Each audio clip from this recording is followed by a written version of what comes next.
ఎప్పుడైనా 600 ఏళ్ల క్రితం నాటి ఒక అద్భుతమైన మిస్టరీ గురించి విన్నారా?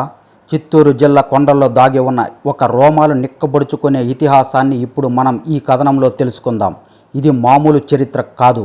ప్రాణభయంతో వణికిపోయిన వేలాది మందికి అభయం ఇచ్చిన ఒక మహాశక్తి ఆవిర్భావం. ఎవరూ ఊహించని విధంగా ఒక సాధారణ మనిషి రూపంలో వచ్చి ఏకంగా ఒక సామ్రాజ్య సైన్యాన్ని ముట్టబెట్టిన అద్భుత ఘట్టం ఇది. ఈ ప్రయాణంలో ప్రతి మలుపు ఆశ్చర్యానికి, భక్తికి, అలాగే రక్షణ అనే పదానికి అసలైన అర్థాన్ని మన కళ్ళకు కట్టినట్లు చూపిస్తుంది. అప్పట్లో గోల్కొండ నవాబుల దండయాత్రలు ఎంత క్రూరంగా ఉండేవో ప్రత్యేకంగా చెప్పాల్సిన పని లేదు. పల్లెల మీద పడటం, అందిన కాటికి దోచుకోవడం, అమాయక ప్రజలను చిత్రహింసలకు గురి చేయటం వాళ్ళకి పరిపాటిగా మారిపోయింది. వాళ్ళ రాక్షసత్వానికి అంతులేదు. వాళ్ళ కత్తికి ఏమాత్రం కనికరం లేదు.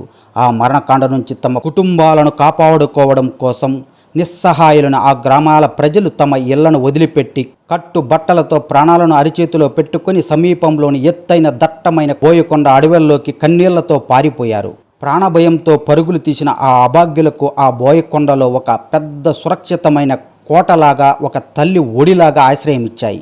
ప్రకృతి సిద్ధంగా ఏర్పడిన ఆ కొండల్లో తలదాచుకోవడానికి విశాలమైన గుహలు వాళ్ళకి ఇల్లులా మారాయి. దప్పిక తీర్చుకోవడానికి స్వచ్ఛమైన నీటి కొలనులు, అలాగే ఆకలి తీర్చుకోవడానికి అడవి జంతువులు పుష్కలంగా దొరికాయి. బాహ్య ప్రపంచంతో ఎలాంటి సంబంధం లేకుండా ఆ నవాబు కంట పడకుండా ఈ దట్టమైన అడవిలో కొత్త జీవితాన్ని అతి కష్టం మీద బ్రతకడం ప్రారంభించాడు. కానీ వాళ్ళ తలరాత అంత సాపిగా లేదు. ఆ ప్రశాంతత ఎంతో కాలం నిలవలేదు. సడన్గా ఆ ప్రాంతంలో ఊహించిన విధంగా ఒక భయంకరమైన కరువు విలయతాండవం చేసింది. వానలు లేక నీటి కొలనులు పూర్తిగా ఎండిపోయాయి. జంతువులకు గ్రాస కరువైంది. అడవి జంతువులు కూడా కనుమరుగయ్యాయి. కనీసం ఒక గుప్పిడి నీరు, ఒక మెతుకు దొరకని ఈ ఘోరమైన పరిస్థితుల్లో ఆకలితో అల్లాడిపోతున్న పిల్లలను చూసి తట్టుకోలేక కొంతమంది ప్రాణాలకు తెగించి రాత్రికి రాత్రి తమ పాత గ్రామాలకు వెళ్ళి ఎక్కడైనా దాచిన ధాన్యం ఉందేమోనని వెతుక్కుంటూ అడుగులు వేశారు. సరిగ్గా ఇక్కడ అసలు ఊహించని ఏమాత్రం కనికరం లేని నవాబుల సైన్యం అక్కడే ఆ గ్రామాలపై మాటు వేసి ఉంది. ఆహారం కోసం ప్రాణాలకు తెగించి వచ్చిన ఆ నిస్సహాయమైన గ్రామస్తులను ఆ క్రూరమైన సైన్యం పసిగట్టేసింది. 4 వైపులా చుట్టుముట్టి సర్వనాశనం చేస్తున్న ఆ సమయంలో అత్యంత భయంకరమైన క్షణంలో ఎవరు ఊహించని ఒక అద్భుతం కళ్ళు ముందు జరిగింది. ఆ భయానక వాతావరణంలో మృత్యువు కోసం ఎదురు చూస్తున్న ఆ ప్రజల మధ్యలోకి చేతిలో ఒక ఊతకర్ర పట్టుకొని నూకలు చెల్లిన వయసులో ఒక ముసలావిడ ఎక్కడి నుండి అకస్మాత్తుగా నడుచుకుంటూ వచ్చింది.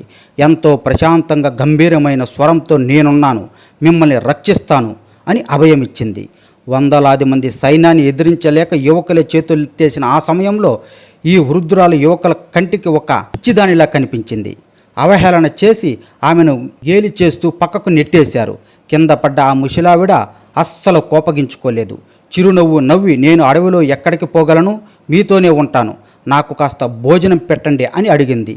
అప్పటికే ఆకలితో ఉన్న వారు విసుక్కుంటూనే పాపమని ఆమెకు కాస్త ఆహారం పంచుకున్నారు. పగటిపూట వారితో పాటే తిరుగుతూ కనిపించే వృద్ధురాలు సాయంత్రం చీకటి పడే సమయానికి ఆ దట్టమైన అడవుల్లోకి వెళ్ళిపోయి ఎవ్వరికీ కనిపించకుండా మాయమైపోయేది.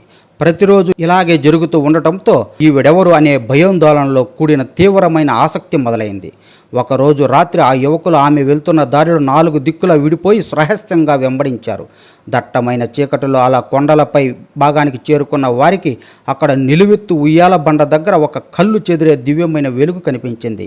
తీరా అక్కడికి వెళ్ళి చూస్తే బ్రాహ్మి, మహేశ్వరి, కౌమారి, వైష్ణవి, వారాహి, ఇంద్రాణి, చాముండి అనే 7 మాతృకలు రూపంలో 7 అక్కాచెల్లెలు బంగారు ఉయ్యాల మీద ఊగుతూ ముచ్చటించుకుంటున్నారు. అద్భుత దృశ్యాన్ని చూసి ఆ వెలుగును తట్టుకోలేక వెళ్ళిన వారు అక్కడికక్కడే స్పృహ తప్పి పడిపోయారు. మరుసటి రోజు ఉదయం సూర్యోదయంతో ఆ యువకులకు స్పృహ వచ్చింది. అద్భుతమైన దివ్య దర్శనాన్ని గుర్తు చేసుకుని పరిగెత్తుకుంటూ వెళ్ళి ఆ వృద్ధురాలి పరదలపై పడి కన్నీళ్లతో క్షమాపణలు వేడుకున్నారు. నిన్నటి వరకు నిన్ను పిచ్చిదానివని అవహేళన చేశాము, కానీ మీరు మమ్మల్ని నిజంగా కాపాడానికి వచ్చిన సాక్షాత్తు జగన్మాత అని ఇప్పుడు అర్థమైంది తల్లి అంటూ ఆ ప్రజలంతా ముక్త కంఠంతో ఆ తల్లిని సంపూర్ణంగా శరణు కోరారు. అప్పుడు ఆమె నిజస్వరూపాన్ని చూపించి వారికి కొండంత ధైర్యాన్ని ప్రసాదించింది. ఆ భక్తి పరవశ్యము ఇలా సాగుతుండగానే కొండ కింద మరణ మృదంగం మోగింది. గ్రామస్తులు కొండల్లో తలదాచుకుంటారని పసిగట్టిన నవాబు సైన్యం తమ ఆయుధాలతో రణబేరి మ్రోగిస్తూ కొండపైకి వచ్చింది. ఆ ప్రాంతం ఒక్కసారిగా భీకరమైన యుద్ధ వాతావరణానికి వేదికగా మారిపోయింది. అభాగ్యుల ప్రార్థనలు, శత్రుల కత్తుల సవ్వడులు ఆ కొండంతా కుదిపేశాయి. ఆ అంతిమ సమయంలో రక్తం చిందించడానికి సైన్యం సిద్ధమైన చారిత్రక ప్రదేశమే నేటికి మనం రణబేరి అని పిలుచుకుంటున్న ఆ ప్రదేశం. శత్రువులు దాడి చేయడానికి వస్తున్న శకనులో ఆ ముసలావిడ రూపం ఒక్కసారిగా ప్రళయ కాలాగ్నిగా మారిపోయింది. ఎర్రటి కన్నులతో, చేతులతో పదునైన ఖడ్గాన్ని పూని సాక్షాత్ శ్రీ బోయికొండ గంగమ్మ తల్లిగా ఆమె ప్రదర్శించిన ఉగ్రరూపాన్ని చూసి భూమి ఆకాశాలు కంపించిపోయాయి. బిడ్డలను కాపాడుకోవడానికి ఒక తల్లి ఎంతటి భయంకరమైన రూపాన్ని ధరించగలరని నిరూపిస్తూ ఆ గంగమ్మ తల్లి మెరుపు వేగంతో శత్రు సైన్యాన్ని పైకి సింహంలా దూకింది. రణరంగంలోకి దూకిన ఆ తల్లి చేతిలోని కత్తి దెబ్బకు నవాబు సైన్యం పిట్టల్లా రాలిపోయారు. ఎక్కడికక్కడ ఎదురొస్తున్న ప్రతి శత్రువును అడ్డంగా నరుక్కుంటూ వాళ్ళ రక్తంతో ఆ నేలను తడుపుతూ ఆ తల్లి చేసిన భయంకరమైన సంహారం చూసి మిగిలిన సైనికులు ప్రాణభయంతో వెనుతిరిగి పారిపోయారు. భక్తుల తరపున స్వయంగా రంగంలోకి దిగి వాళ్ళ మాన ప్రాణాలను కాపాడిన జగన్మాత పరాక్రమం శత్రువుల గుండెలో ఎప్పటికీ చెరగని భయాన్ని ముద్రించింది. ఆ యుద్ధంలో అమ్మవారికి ఎంతటి అనంతమైన శక్తి ఉందంటే ఆ కోపంతో విసురుతున్న ఖడ్గం దాటికి దారిలో అడ్డుగా వచ్చిన చెట్టు పుట్టలే కాదు, ఆ కొండపై ఉన్న ఒక పెద్ద రాయి గుండు కూడా ఏకంగా నిలువుగా 2 ముక్కలుగా చీలిపోయింది. కత్తి దెబ్బకు ఆ శిల అలా పగిలిపోయిన విధానం చూస్తే ఎవ్వరికైనా ఆశ్రయంతో పాటు భక్తి ఉప్పొంగుతుంది. ఆవిడ ఆనాటి ఉగ్రరూపాన్ని, అనంతమైన శౌర్యానికి సజీవ సాక్షిగా ఈ 2 ముక్కలైన బండరాయి నేటికి ఆలయ ప్రాంగంలో సజీవంగా కనిపిస్తుంది. గంగమ్మ తల్లిలోని ప్రళయ కాలాగ్ని చల్లారలేదు. ఉగ్రరూపంతో, చేతిలో రక్తంతో తడిసిన ఖడ్గంతో, తీరణ ఆగ్రహంతో ఊగిపోతూ ఉంది. భయంకరమైన రూపాన్ని చూసిన గ్రామస్తులు ఒక పక్క ప్రాణం దక్కైన సంతోషంతో పాటు ఈ కోపాన్ని చూసి భయంతో వణికిపోయారు. అంతటి అద్భుత శక్తిని ఎలా శాంతింపచేయాలో, ఆగ్రహాన్ని ఎలా చల్లార్చాలో అర్థం కాక ఆ అమాయక ప్రజలు చేతులెత్తి మొక్కుతూ ప్రార్థించారు. అమ్మవారికి ఒక మేకపోతుని తీసుకువచ్చి అమ్మవారి ముందు నిలబెట్టి అత్యంత భక్తితో సమర్పించారు. అప్పటి వరకు రగిలిపోతున్న ఆ ప్రళయ కాలాగ్ని ఒక్కసారిగా శాంతించింది. కళ్ళలో ఉగ్రతం మాయమై ఒక కన్న తల్లికుండే అంతులేని వాత్సల్యం, కరుణ విలవిరిశాయి. పూర్తిగా శాంతించిన ఆ తల్లి చాలా ప్రేమగా, బిడ్డలారా మీకేం కావాలో కోరుకోండి అని అడిగింది. అప్పుడు ఆ ప్రజలు ఏమడిగారో తెలుసా? తల్లి, మాకు సిరి సంపదలు వద్దు, ఇలాంటి క్రూరుల బారి నుండి మమ్మల్ని ఎల్లప్పుడూ రక్షిస్తూ మాకు అండగా నువ్వు ఇక్కడే కొలువై ఉంటే చాలు అని కన్నీళ్లతో వేడుకున్నారు. అప్పటి నుండి అక్కడే కొలువై ఉండి నిత్య కైంకర్యాలు, పూజలు జరుగుతున్నంత కాలం ఈ బోయకొండపైనే సప్త మాతృకల రూపంలో మిమ్మల్ని కంటికి రెప్పలా కాపాడుకుంటానని ఒక శాశ్వతమైన అభయాన్ని అనుగ్రహించింది. ఆ వాగ్దానం చేసిన తరువాత యుద్ధంలో రక్తం అంటిన తన పవిత్రమైన ఖడ్గాన్ని, అలాగే పాద పద్మాలను ఆ కొండ మీద స్వచ్ఛమైన నీటి కొలనులో అమ్మవారు శుభ్రం చేసుకుంది. దివ్యమైన పాదాలు, ఆ మహీనాత్మకమైన ఖడ్గం ఆ నీటిని తాకగానే ఒక సాధారణ కొలంలోని నీరు కాస్త ఒక అద్భుతమైన, పవిత్రమైన, శక్తివంతమైన తీర్థంగా మారిపోయింది. ఆ పవిత్ర తీర్థ మహిమ ఈనాటికి ఏమాత్రం తగ్గలేదంటే నమ్ముతారా? ఎంతోమంది రైతులు తమ పచ్చని పంట పొలాలకు చీడపీడలు సోకినప్పుడు, ఎన్ని మందులు వాడినా తగ్గని తెగులు వచ్చినప్పుడు ఎంతో నమ్మకంతో ఇక్కడికి వచ్చి ఆ తీర్థాన్ని తీసుకుని వెళ్ళి పొలాలపై చల్లుతారు. అలాగే మూగజీవాలకు అంటువ్యాధులు వస్తే ఈ నీటిని ఔషధంగా వాడుతారు. ఇక ఆలయంలో అత్యంత ప్రధానమైన భక్తుల నమ్మకాన్ని ప్రాణమైన మరో అద్భుత ఘట్టం ఇది. అదే పుష్పం అడగటం. ఈ ఆచారం నిజంగా ఆశ్చర్యానికి గురిచేస్తుంది. మనసులో తీవ్రమైన కోరిక ఉన్నవారు ఇక్కడికి వచ్చి అమ్మవారి శిరస్సు పైన అర్చకుల ద్వారా 3 పూలను పెట్టిస్తారు. ఆ తర్వాత కళ్ళు మూసుకొని అత్యంత భక్తి శ్రద్ధలతో తమ కోరికను మనసులో నివేదించుకుంటారు.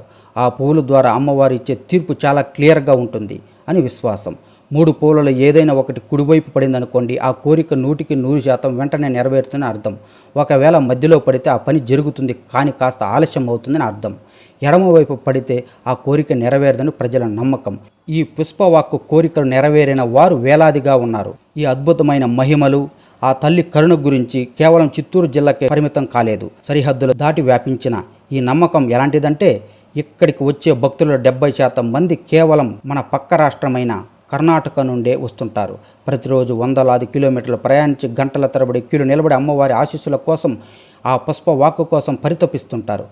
కోరికలు నెరవేరిన భక్తులు తిరిగి వచ్చి అమ్మవారికి ఇష్టమైన మేకపోతుల కోళ్లను బలిచ్చి తమ మొక్కులను తీర్చుకుంటూనే ఉన్నారు. అంతేకాకుండా ప్రతి శుక్రవారం మంగళవారాల్లో జరిగే విశేష పూజలు మరియు ముఖ్యంగా రాహుకాలంలో జరిగే పంచామృత విశేషాలు ఈ గుడి ప్రాంగణంలో నిరంతరం ఒక దివ్యమైన అత్యంత శక్తివంతమైన ఆధ్యాత్మిక ఎనర్జీతో నింపివేస్తున్నాయి. ఆ నిరంతర భక్తే ఆ తల్లికి ప్రాణవాయువు లాంటిది.